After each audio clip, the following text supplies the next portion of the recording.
Hello Vively users, ready to join an exciting community? Let's create your Vively account super fast. Let's begin.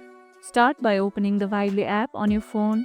You will need to enter your country code and phone number, then tap Get OTP to receive a verification code.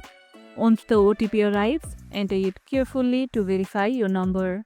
Now, let's set up your profile. Choose a unique username that fits your vibe.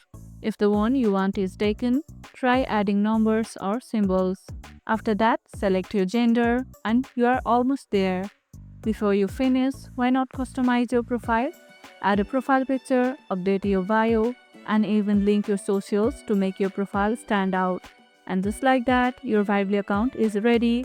Now you can explore different communities, join discussions, follow topics you love, and connect with like minded people.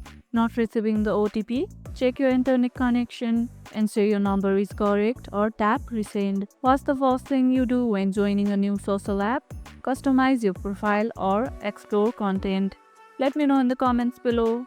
If this tutorial helped, don't forget to like this video, share, subscribe, and drop a comment below. Thanks for watching, and I'll see you in the next one.